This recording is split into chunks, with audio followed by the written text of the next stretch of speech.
Hi, my name is Christine G, and I'm going over this problem from Module 5. And let me go ahead and clear out that scratch mark. Okay, so we're substituting the known value for sine into the Pythagorean identity. So this is the Pythagorean identity, cosine squared plus sine squared t equals 1. Okay, and so now what are we doing here? Well, we're replacing sine squared t. So to get the sine, we just look at this angle and the opposite, so sine of t equals the opposite side, which is 3/7 divided by the hypotenuse. And this is a unit circle, so the hypotenuse is 1. And we divide 3/7 by 1, we just come up with 3/7. Now, what we're going to do here is, this is sine squared t. So in order to get sine squared t, we have to square both sides. So we're going to square 3, and that's 9, and we square 7, and that's 49. So now we've got that step.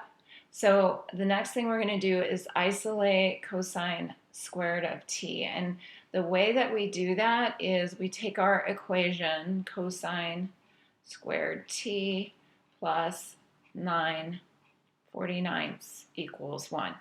And we think of an equation like we do a teeter-totter. So both sides are equal. So if I have 10 pounds here, I have to have 10 pounds here. If I take off 2 pounds here, I have to take off 10 pounds here, 2 pounds here to keep the equality.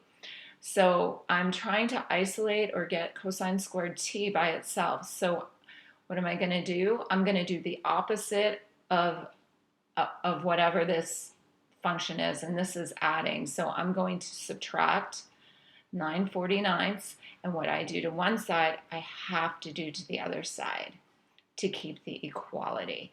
So then I'm left with cosine squared t is equal to, and then I have to convert this to a fraction, and that's pretty easy for us. A fraction with a common denominator. We want 49 in the denominator, so we are left with 40/49.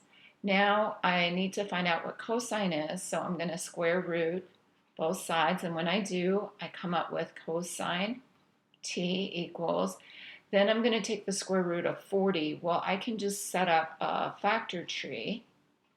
So we got to there so far. And 8 times 5 is 40, and then 4 times 2, and then 2 times 2.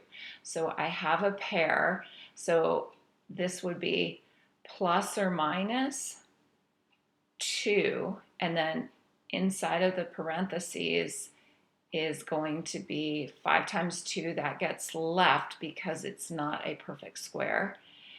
And then this plus and minus is included here. And then what we do is we take square root of 49, and that's just 7. So that is it. And let me know if you have any questions. And the reason why this is plus and minus is because when you think about it, if we had -2 times -2 here, that would also be 4, which is exactly what we need. And so when we take the square root, it's a plus and negative value. Thanks for watching. Let me know if you have any questions. Have a good day. Bye.